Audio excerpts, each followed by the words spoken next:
8 years ago, I was a custodian at Simeon Academy.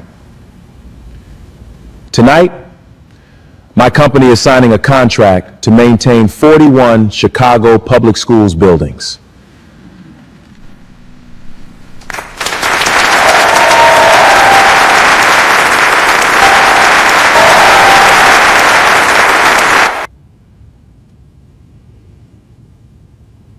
Say something. Xavier, I swear I had no idea.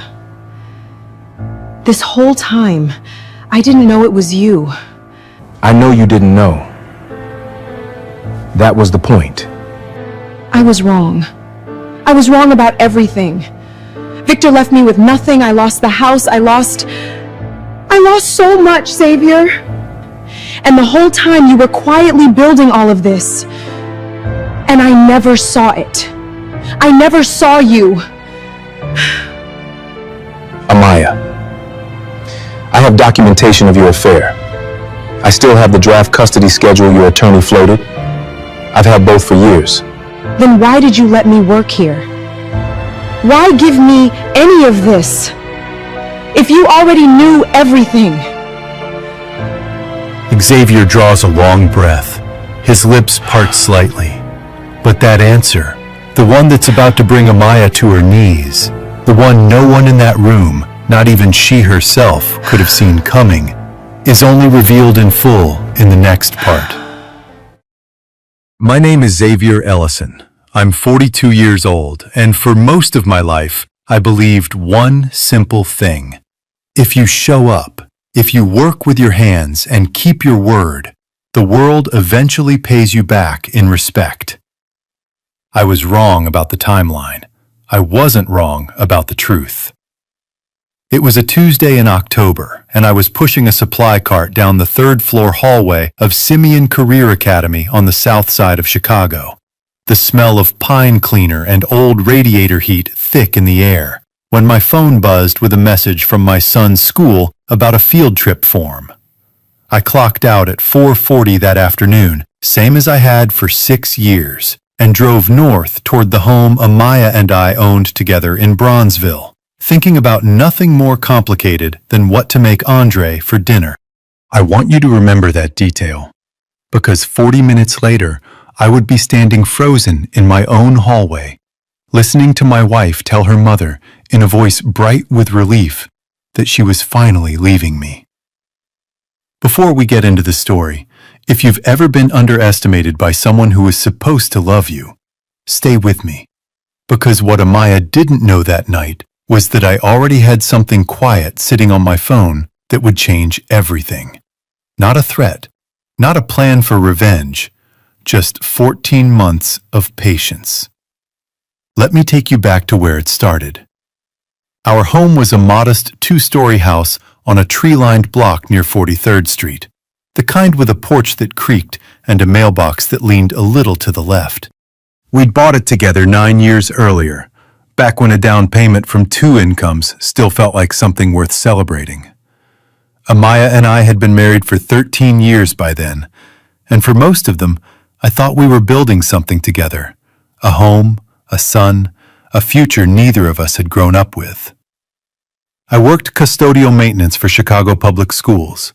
11 years, no write-ups, no missed shifts, even the winter I had walking pneumonia. It wasn't glamorous work. I emptied trash cans, fixed jammed lockers, waxed gym floors until they shone like still water. But it paid steady, and steady was something I'd promised myself I would give my son, because I never had it growing up. That evening, I walked up the porch steps with a grocery bag in each hand. Chicken thighs, rice, the orange juice Andre liked. And I heard Amaya's voice through the screen door before I even got my key in the lock. She had me on speaker with her mother, Efua, not realizing how close I was. Not realizing the storm door didn't latch all the way unless you leaned into it.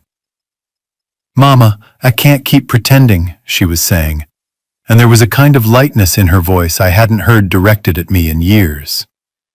"Victor's helping me look at places near the lake. I can't keep telling people my husband's a janitor. I'm done." I stood there with the bags cutting into my fingers. He works hard, Amaya, Efua said, and there was something careful in her tone, something that told me this wasn't the first time she'd tried to talk sense into her daughter. Working hard isn't the same as going anywhere, Mama.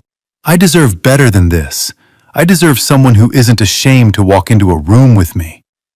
The grocery bag slipped from my right hand. A jar of pasta sauce hit the porch boards with a soft, dull thud and didn't break. I didn't move to pick it up. I didn't slam through the door. I didn't do any of the things a man is supposed to do in that moment, according to every movie I'd ever watched. I just stood there, and something in my chest went very still and very quiet, the way a lake goes still right before the first hard freeze. Here's the part Amaya never understood about me. I don't yell when I'm hurt. I go quiet, and I go to work. Because the truth is, that phone call didn't break something new in me that night. It confirmed something I had already suspected for over a year. I walked back down the porch steps, left the second grocery bag right there on the boards, and got into my car. I sat in the driver's seat under the orange glow of a street lamp, and I opened the voicemail app on my phone, a saved message I hadn't listened to in months, one I'd never had the heart to delete. I pressed play. 14 months earlier, my phone had rung late one night, a call from Amaya's number. When I picked up, no one spoke, but I could hear her in the background, laughing with Victor, her voice bright, the way it used to be bright with me. God, Victor, I swear, the second I get out of this, the second I'm free of the janitor, I am never looking back. The call had dropped a few seconds later, but by then it had already saved itself as a voicemail, sitting quietly in my phone the way a splinter sits quietly under skin. I hadn't confronted her then.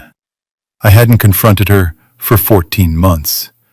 Some men would call that weakness. I called it strategy.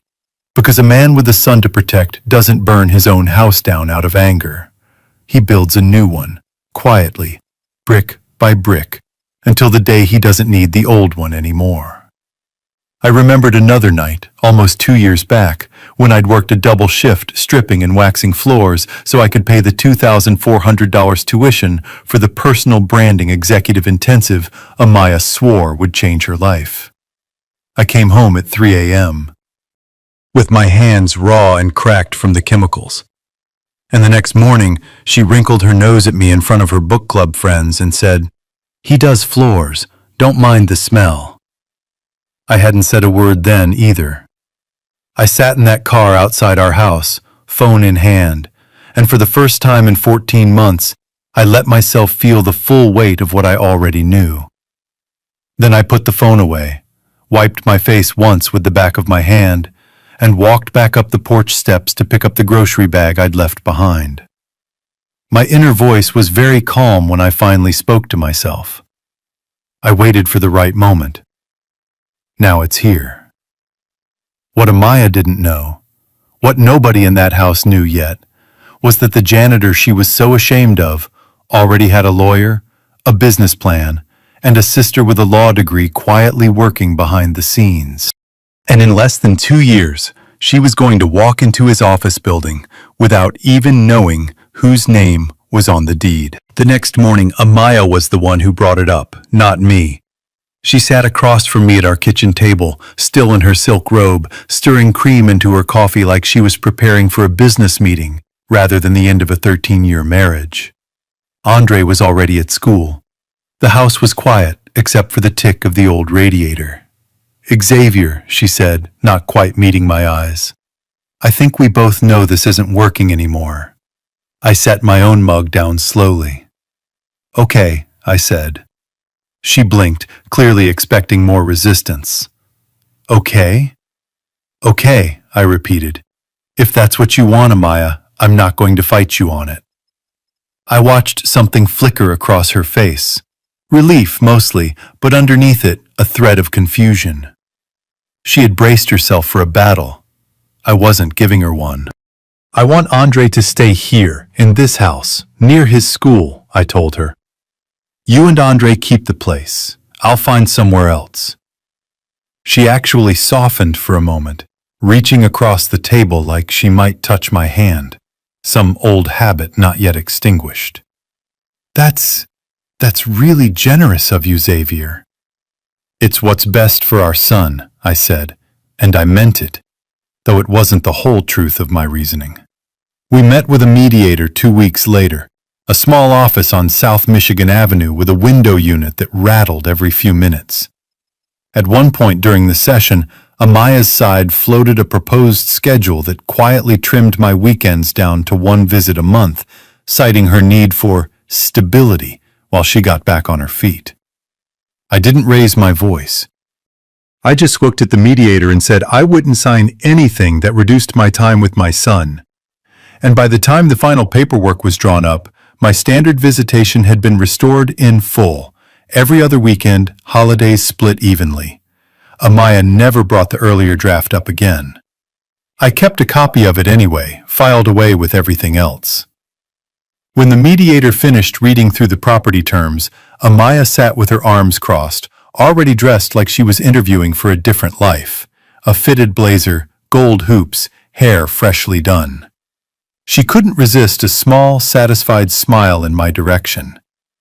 "At least you won't have to worry about money anymore, Xavier," she said, low enough that only I could hear. "Since you don't really have any." I let that sit for a second. Then I signed the papers with a steady hand. What Amaya didn't know, what she had no reason to know, was that 18 months earlier we had both signed for a home equity line of credit, ostensibly to pay for the renovation she'd been asking about for years. A redone kitchen, a home office, new flooring throughout. My sister Essie, who'd passed the bar 4 years prior and worked family law downtown, had sat with me at her kitchen table on her lunch breaks, walking me through exactly how a homeowner with sole management authority over shared finances could legally redirect dispersed funds into a registered business, so long as the debt itself was disclosed and both names remained on record. It wasn't hidden. It wasn't fraud. Amaya had signed the paperwork herself. She simply never asked what happened to the money afterward, and I never volunteered it. That home equity line hadn't gone toward granite countertops. It had gone into a small facilities management operation I'd registered under the name Legacy Facilities Management, LLC. The house Amaya thought she was generously letting me walk away from wasn't the simple asset she imagined. It came with a payment obligation she didn't fully understand yet, a payment I had already restructured my own finances around, and one she was about to inherit without me saying a single word. I smiled at her. Small, easy, unreadable. "I appreciate you saying that," I told her. She had no idea what she'd just handed me, or what she'd handed the woman who used to be my wife and was about to become, for the first time in her life, entirely responsible for her own choices. Amaya had spent the last few years of our marriage doing informal social media consulting, brand coaching she called it, helping small boutique owners polish their online presence for a modest fee here and there. It was never steady income, more a hobby dressed up as a career, and once Victor entered the picture with his money and his connections, she let it drop entirely. 3 weeks after the divorce was finalized, Victor started showing up regularly. A leased Mercedes in the driveway some weekends, weekend trips to the lake, jewelry that showed up in her Instagram stories with captions like, "Finally living the life I always deserved," and "Some people just don't know how to level up, and that's okay." Friends forwarded me screenshots, half expecting me to be devastated. I looked at those photographs the way you'd look at weather reports for a city you no longer lived in. Interesting, but no longer relevant to my day. Instead, I worked. I picked up every overtime shift Chicago public schools would give me, banked every dollar, and spent my evenings in a borrowed office space in the West Loop that Essie let me use after hours from her firm's overflow suite. I used 11 years of hands-on knowledge, every broken boiler, every leaking roof, every supply contract CPS schools actually needed, to write proposals for small maintenance contracts. My first contract was tiny, After hours cleaning for 2 elementary schools in Englewood, worth barely enough to cover a part-time crew of 3. But it was a start, and I understood something most people overlook. Contracts build reputations, and reputations build bigger contracts. One evening, my phone rang. It was Afua, Amaya's mother, her voice careful and low, like she didn't want to be overheard. "Xavier," she said, "I'm not calling to take sides. I raised my daughter better than this, and I told her so to her face. She needs to wake up before she loses something she can't get back." "I appreciate you saying that, Afua," I said. "I mean it." "You're a good man," she said, "better than she realizes right now. I just hope she figures that out before it's too late for her, not for you." I didn't say much in response. I never was one to speak more than I needed to. But hanging up that phone, I felt something settle in my chest. Not vindication exactly, but confirmation that I wasn't imagining the truth of my own worth, even if the person who should have seen it clearest hadn't yet. Legacy Facilities Management grew slower than I wanted, but faster than I expected. Within a year, I had 11 employees, 3 vans with the company logo Essie had designed for me, and a contract with 4 CPS schools on the south and west sides. I hired 2 men from Simeon Career Academy's own maintenance crew, men who remembered me, men who trusted me because they'd worked beside me for years and knew I didn't cut corners. Essie came by the office most Fridays with coffee and a legal pad, going over contracts with me late into the evening. She never let me forget what this was really for.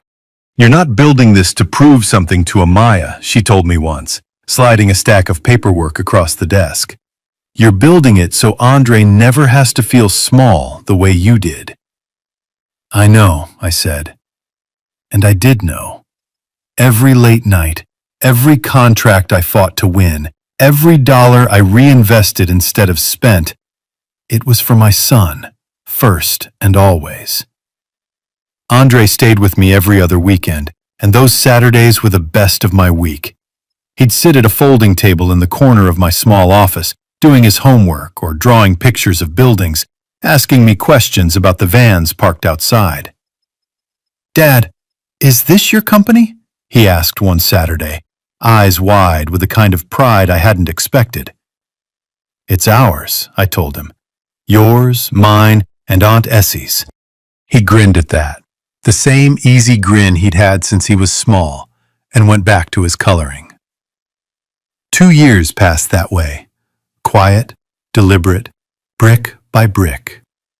Legacy Facilities Management grew from 4 schools to 17. I moved into a proper office suite in the West Loop with my own name on the lease. I stood at the window one evening, looking out over the Chicago skyline, lit gold against a darkening October sky, almost exactly 2 years to the week since that night on the porch. I thought about Amaya, about Victor, about the life she believed she'd traded up for. I didn't feel anger anymore. I felt something closer to patience finally paying interest. I'm going to show my son a different kind of man, I told myself, standing there with the city spread out below me. Not one who screams when he's hurt, one who builds. I had no idea, standing at that window, just how soon Amaya would be walking back into my life. Not as my wife, not as a stranger, but as an employee who had no idea whose company she'd just agreed to work for. Xavier had the truth about the house, the loan, and the company 2 years before Amaya ever found out. Was he right to stay quiet and let her sign? Or should he have told her the truth at that kitchen table before it was too late? Comment 1 if he was right to stay silent. Comment 2 if he should have spoken up. 2 years is long enough for a foundation to crack, if it was never built on anything solid to begin with. Victor Lang's downfall came fast once it started. A former business partner sued him over a failed investment scheme involving a chain of nightclubs on the north side, and the lawsuit exposed debts Victor had hidden from Amaya for the better part of a year. nearly $180,000 owed across 3 different creditors. Within weeks, his assets were frozen pending litigation. He packed 2 suitcases, left a note on the kitchen counter, and disappeared to Atlanta, leaving Amaya to face the fallout alone. Without his money to help cover the gap, the home equity payment she'd been managing on her own for 2 years, the one she'd never fully understood, the one she'd always assumed was some small leftover renovation debt, became something she simply couldn't carry. She missed one payment, then another. By the time she called the lender, the house was already 3 months from foreclosure. She sold it in a hurry, for barely enough to clear the debt, and moved back in with Afua within the month. Back into the small house on the south side she'd worked so hard to leave behind. I heard about it the way most people in our old circle heard about it, secondhand, through a cousin, through a church friend, through the particular quiet efficiency of a neighborhood that always knows everyone's business eventually. I didn't celebrate it. I didn't gloat. I simply kept doing what I'd been doing, running my company, raising my son, showing up. What I didn't expect was for Amaya to walk directly into the middle of it. Legacy Facilities Management had grown enough by then that Essie handled most of the hiring for our administrative and client relations staff, since I focused on operations and contracts. One Tuesday afternoon, Essie called me into her office with a strange look on her face, somewhere between disbelief and dark amusement. "You need to see this resume," she said, sliding a folder across her desk. I opened it and felt the air leave the room for a second. Amaya Ellison. Same resume format she'd used for years, still listing her old married name, applying for an administrative coordinator position at a company called Legacy Facilities Management, LLC. A name, I realized, with something between irony and disbelief, that meant nothing to her. She had no idea it was mine. The company had grown well past the point where my name was attached to every piece of paperwork. Essie and our operations director handled most external communication, and the West Loop office listed only the LLC name on its glass door. "She doesn't know," Essie said quietly. I checked twice. I sat with that for a long moment.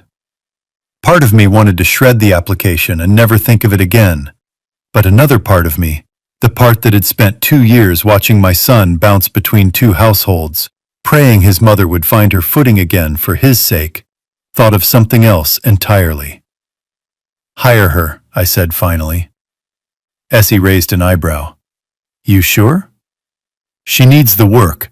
Andre needs his mother to be stable. And Amaya," I said, choosing my words carefully, "needs to learn some things the hard way, in a place where I control the lesson."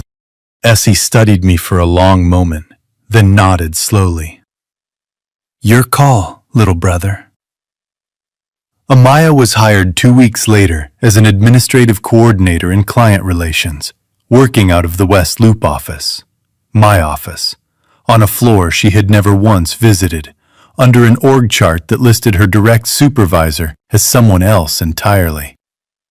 My name appeared nowhere on her onboarding paperwork. I made sure of it. For the first few months, I kept my distance entirely, working mostly out of a satellite office near our Englewood site so our paths wouldn't cross. Essie reported back occasionally, always with a raised eyebrow and a knowing tone. "She's actually good at the job," Essie admitted one Friday evening, dropping a folder on my desk. "Organized, sharp with clients. She's proud of herself." I felt something complicated hearing that. Not resentment, but a kind of weary recognition. Amaya had never lacked capability.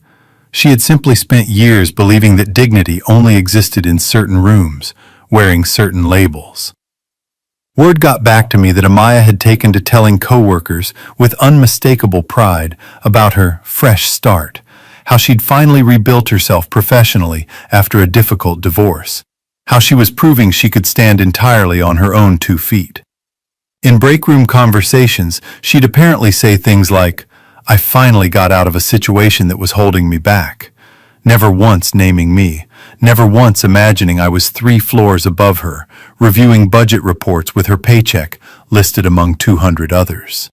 It might have stayed that way indefinitely, if not for one meeting in late September. Legacy Facilities Management was competing for one of its biggest contracts yet, a comprehensive multi-year maintenance agreement with Chicago Public Schools, covering nearly 40 buildings across the south and west sides. Amaya, eager to prove herself to leadership she didn't realize included me, sat in on a strategy meeting with our operations team, offering polished, confident input on client messaging and public perception. At one point, discussing how to frame the company's founding story for a CPS press packet, Amaya said something that made the room go quiet. "We should be careful not to lean too hard on the whole blue-collar roots angle," she said, flipping through a printed draft. "I mean, obviously some people just clean floors and toilets for a living and never move past it. We don't want the company sounding like it came from nowhere. We want it to sound polished, professional." A pause settled over the conference table. Marcus, one of our senior facility supervisors, a man I'd worked alongside years earlier at Simeon Career Academy, one of the first 2 employees I'd hired when Legacy was just 3 vans and a dream, leaned back in his chair with a small, dry smile. "Funny," he said, just loud enough for half the table to hear. "The boss tells that story every chance he gets. Says the biggest lessons he ever learned about running a company came from cleaning toilets and fixing boilers at 2 in the morning. Told the whole leadership team that at last year's holiday party." Amaya's smile faltered, just slightly, like a crack forming beneath a frozen surface. "The boss?" she repeated. "Mr. Ellison," Marcus said simply, and went back to his notes as if he hadn't just dropped a stone into still water. Amaya's face went pale. She recovered quickly, laughing it off, saying something about how every founder's story has a humble beginnings angle these days. But something in her posture had shifted. I heard about it from Essie that evening, word for word, and I felt the first quiet turn of a gear I'd set in motion 2 years earlier. The second crack came from an unexpected place, our son. Andre had started visiting me at the West Loop office some Saturdays when Amaya had to work, sitting in the waiting area with his tablet or homework while I finished up. One weekend, Amaya picked him up directly from my office instead of Ifua's house, since her shift had run long. Andre, cheerful and completely unaware of the storm he was about to stir, chattered the whole elevator ride down. "Dad's office is so big, Mom," he said, swinging Amaya's hand as they walked to the car. "He's got a whole corner one with windows on both sides. Bigger than yours, I bet." Amaya laughed it off in the moment, telling him that was nice, sweetheart, distracted by traffic and the parking garage exit. But that night, alone in her mother's kitchen, she sat with a cup of tea going cold in front of her, turning the pieces over. Marcus's comment, Andre's offhand remark about a corner office with windows, the fact that she'd never actually seen her own company's founder in person, not once in 4 months of employment. The following Monday, while pulling an old contract file for reference on an unrelated task, she came across the original filing for the very first 2 elementary school contracts Legacy had ever won. The same ones I'd fought for back when the company was nothing but 3 folding chairs and a dream. Buried in the signature line, 3 folders deep, Xavier D. Ellison, founder and chief executive officer. She stared at it a long time before her hands began to tremble. She found herself standing alone in the 3rd-floor women's restroom minutes later, staring into the mirror above the sink, her reflection pale under the fluorescent light. Standing there, Amaya wasn't just afraid of being caught working for her ex-husband. She was afraid of what it meant about her own judgment, that the man she'd measured against a title and a paycheck had been building something enormous the entire time she looked away. Underneath the panic was an old wound, the one that had nothing to do with Xavier at all. A lifelong fear of being ordinary, of ending up exactly where she started. That fear was what sent her toward Victor in the first place, and it was the same fear now staring back at her in the mirror, dressed as shame. "No," she whispered to herself, gripping the edge of the porcelain sink until her knuckles went white. "No, it can't be."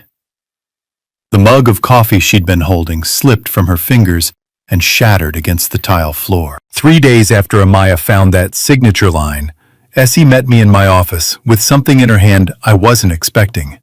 A small flash drive. "I made something," she said, setting it carefully on my desk like it might bruise. Andre helped me pick the pictures. I looked at her, waiting. "There's footage from the early days," she explained. "You fixing that boiler at Marshall Elementary at 11 at night. You and Andre unpacking supply boxes in this office, back when it was just 400 square feet. And there's a note Andre wrote for us last month when we were putting it together.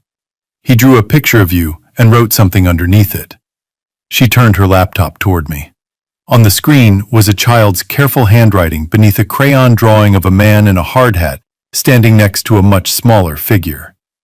"My dad is my hero." I sat with that for a long moment, throat tight in a way I wasn't proud of showing, even to my own sister. "He wanted it in there," Essie said gently.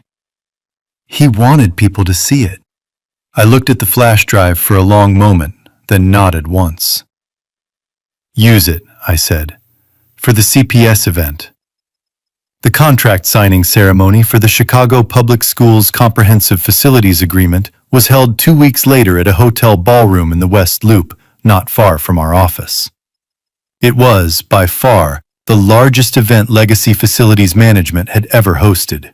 Nearly 200 people, including CPS district leadership, school principals from across the South and West sides, board members, vendors, and every employee of our company, Amaya included. I wore a dark navy suit that evening, tailored, understated. Essie had told me once that the way I carried myself in a room had changed over the past 2 years. Steadier, quieter, but somehow taking up more space than I used to. I didn't feel like a different man. I felt, finally, like the man I'd always believed I could be, given the chance. I watched Amaya from across the room before the ceremony began. She stood near the back with a small cluster of coworkers, a champagne flute in her hand, laughing at something someone said, still unaware, or perhaps only now beginning to suspect, exactly what she was about to witness. When the district superintendent finished her opening remarks, I was introduced to the room as the founder and CEO of Legacy Facilities Management. I walked to the small stage at the front of the ballroom, and I kept my remarks simple, the way I keep most things. 8 years ago, I said, I was a custodian at Simeon Career Academy on the South Side. I emptied trash cans, I waxed gym floors, I fixed broken lockers at 2 in the morning so kids wouldn't have a jammed locker slowing them down before their first class. I paused, letting my eyes move slowly across the room. Tonight, my company is signing a 5-year agreement to maintain 41 Chicago Public Schools buildings, including the very school where I started. There was a ripple of applause. I let my gaze move, unhurried, to the back of the room, where Amaya stood frozen, her champagne flute tilted slightly in her trembling hand. Her smile had gone rigid, like glass about to crack. The room, full of 200 people, seemed to narrow down to just the two of us for one long, suspended moment. Then the flute slipped from her fingers.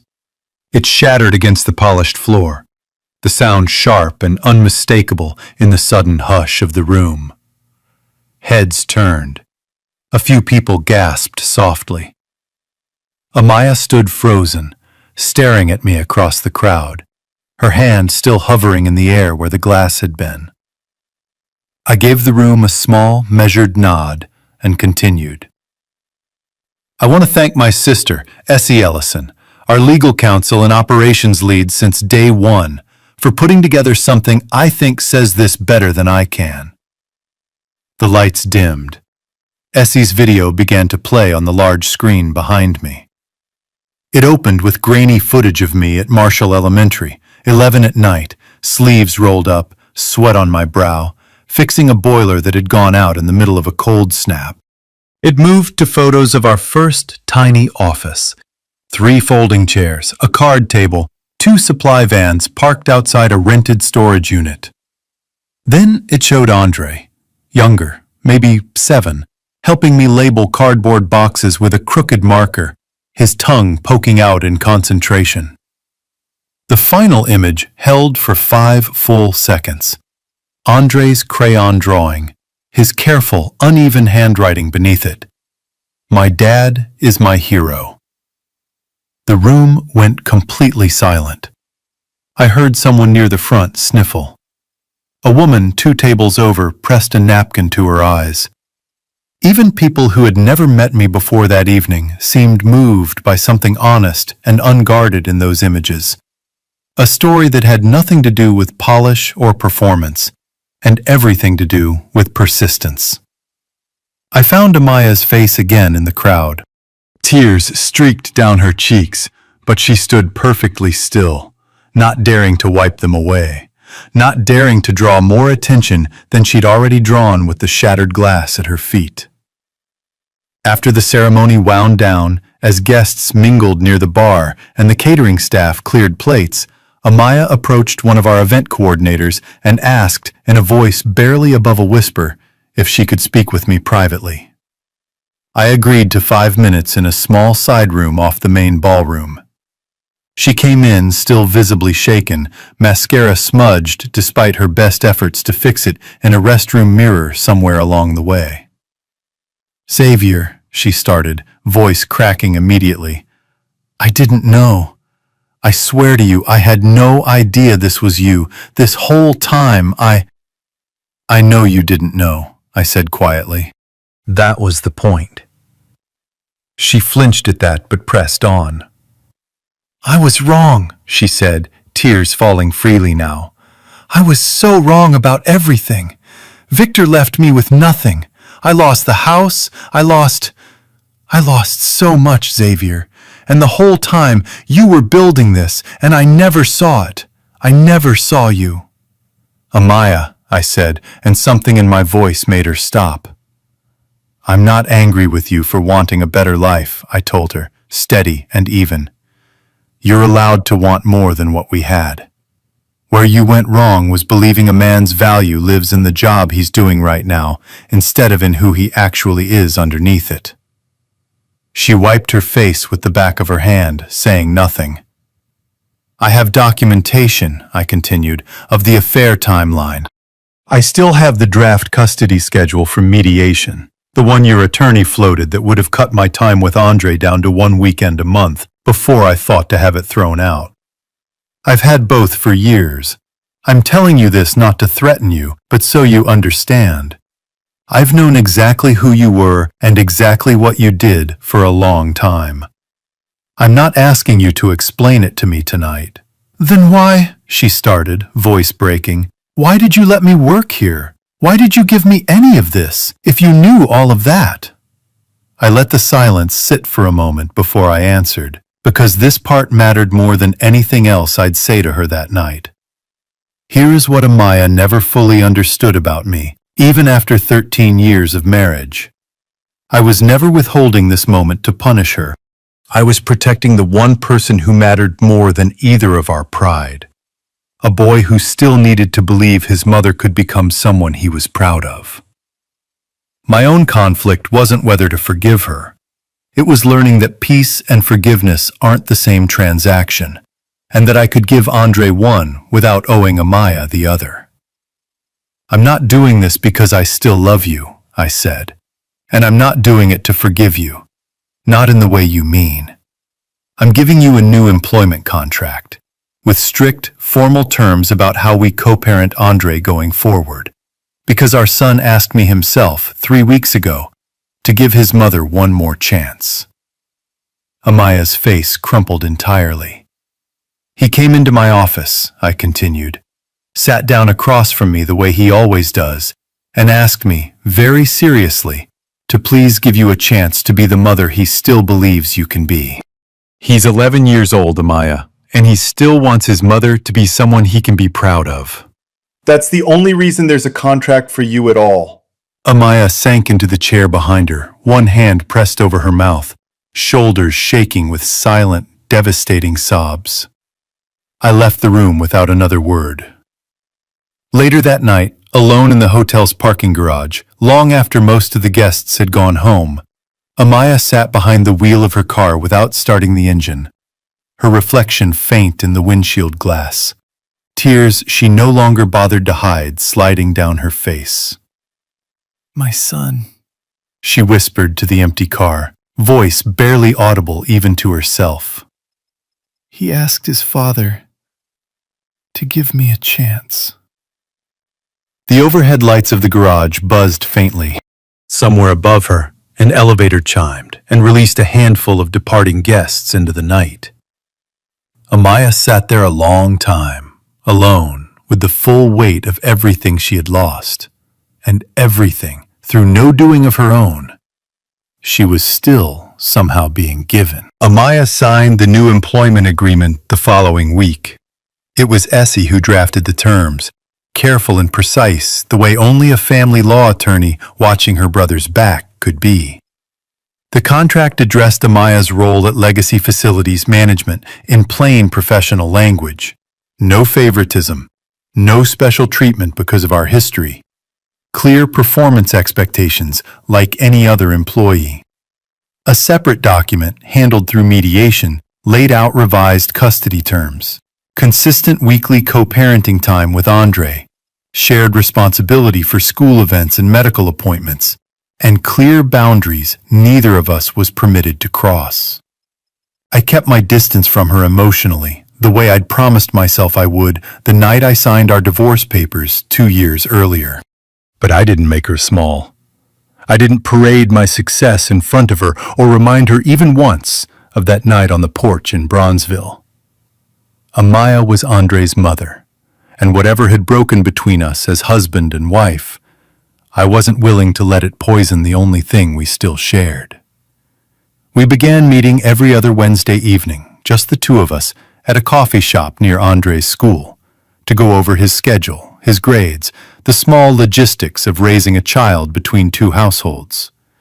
The conversations were brief, professional, sometimes even a little stiff, but they were honest, and over time, something almost like mutual respect began to settle into the space where our marriage used to be. "You've changed," Amaya said to me one of those Wednesdays, stirring her coffee slowly, not quite meeting my eyes. "Not just the company, you, the way you carry yourself." "I didn't change who I was," I told her. "I just stopped hiding it to make other people comfortable." She didn't have a response to that, and I didn't push for one. Legacy Facilities Management continued to grow in the months that followed. We expanded our footprint to 52 Chicago Public Schools buildings by the following spring, and I hired 2 more supervisors from among the original custodial staff I'd worked alongside years earlier at Simeon Career Academy. Men who had watched me push a supply cart down hallways for over a decade before they ever heard the words Chief Executive Officer attached to my name. One afternoon, Amaya overheard something in the break room that Essie later told me she couldn't stop thinking about for days.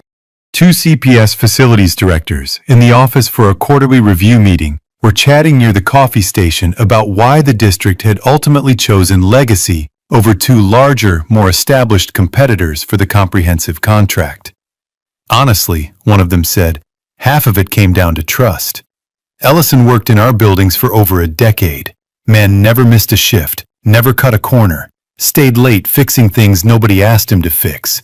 When it came time to sign a 5-year agreement, the boards felt like they already knew exactly who they were dealing with." Amaya, refilling her coffee a few feet away, stood very still, listening.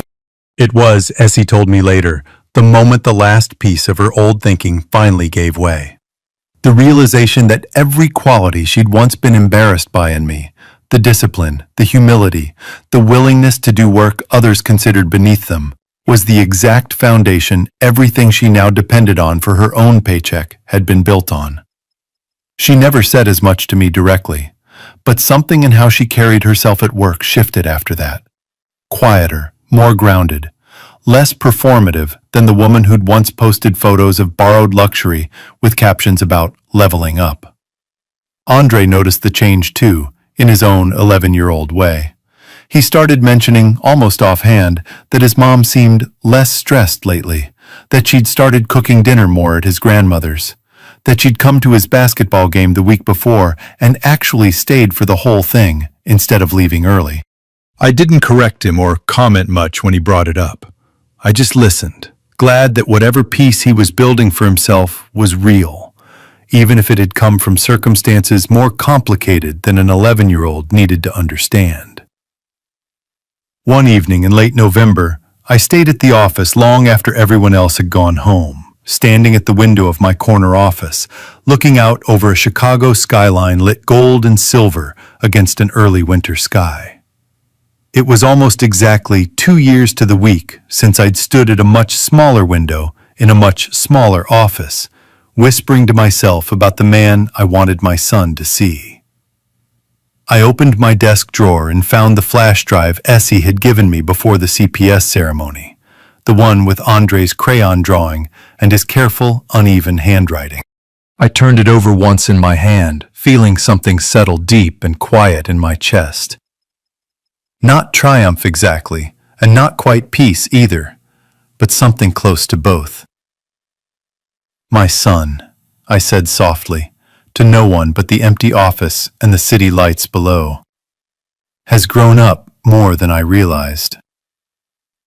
I thought about all of it then, the porch in Bronzeville, the voicemail I never deleted, a home equity line quietly redirected into a company nobody believed in yet, the years of overtime shifts and waxed gym floors, the champagne flute shattering against a ballroom floor.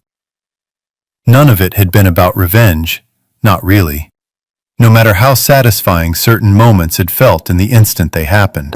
It had all been about one boy, 11 years old now, who needed to grow up knowing that a man's worth isn't measured by the job title on his paycheck, but by what he's willing to build and protect when everyone around him has already written him off. I switched off the office lights, locked the door behind me, and drove home through quiet Chicago streets, already thinking about Sunday and church and the particular kind of peace that comes not from winning, but from finally being at rest with who you are. That Sunday we all went to church together, Xavier, Amaya, and Andre, sitting in the same pew at the small Baptist church in Bronzeville, where Afua had worshipped for over 30 years. It wasn't a reunion. It wasn't the two of us pretending to be husband and wife again for our son's benefit. It was simpler than that, and in some ways harder to explain. Two parents who had once broken each other, choosing, deliberately, to sit peacefully in the same row for the sake of the boy between them. Afua found me after the service, pulling Andre into a warm, tight hug before turning to me with tears standing bright in her eyes. "You did good, Xavier," she said, patting my arm the way she had since Andre was a baby. "Real good.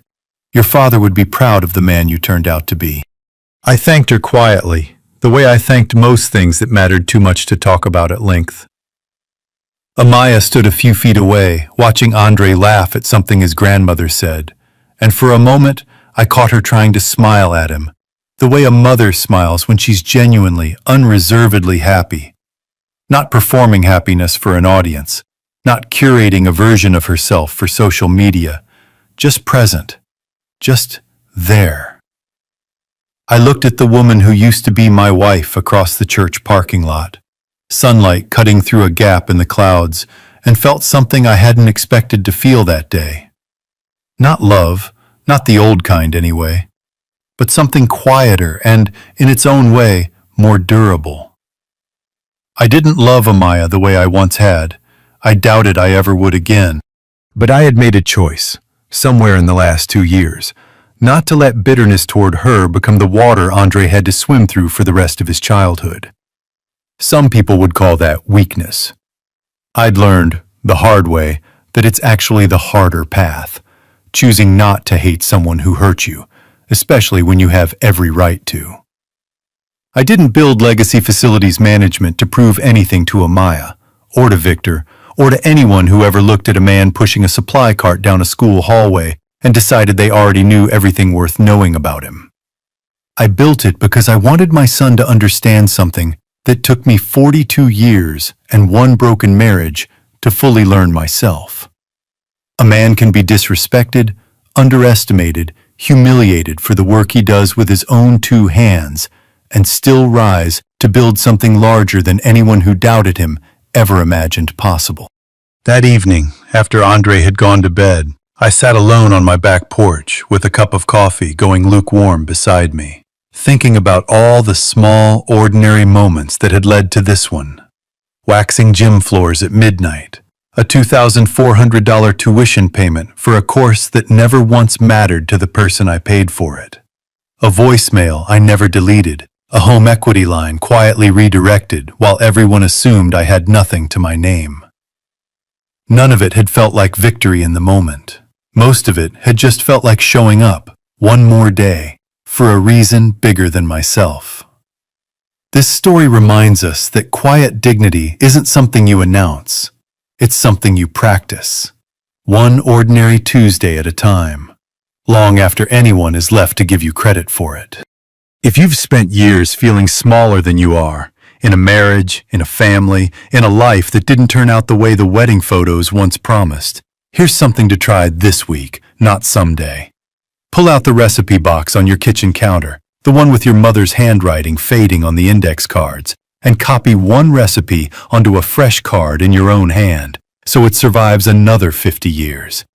Call your grandson this Saturday morning and ask him to help you finally sort through the toolbox in the garage, not because it needs sorting, but because he needs to hear you talk while your hands are busy. Keep a small spiral notebook by your recliner, the kind from the drugstore, and every Sunday after service, write down one thing you did that week that nobody applauded. Read the whole notebook back to yourself on New Year's Eve, out loud, in your own kitchen. You don't need anyone's permission to know your own worth. You just need one small, repeatable habit that reminds you of it, long after the people who doubted you have stopped watching. If you've ever spent years being underestimated by someone who was supposed to love and respect you, in a marriage, in a family, in a career where no one saw your worth until it was undeniable, I hope this story reminded you that your quiet, steady work is never wasted, even on the days it feels invisible to everyone around you. If you've ever been looked down on for the work you do, drop a comment below. I've been there too. And if you want to know what happens next, when Victor Lang resurfaces in Chicago with one more attempt to disrupt the peace Xavier built, Part 2 arrives in 48 hours. Human writers poured their soul into these scripts to expose injustice and celebrate humanity. AI served as a technical supporter, refining expression so the valuable messages of equality, humility, and hope could reach and inspire millions. Production team: story and screenplay by Quinn Fung. Character development and visual conceptualization by Chris Nguyen. Video scripting and scene adaptation by David Nguyen. A passionate team dedicated to bringing this story to life.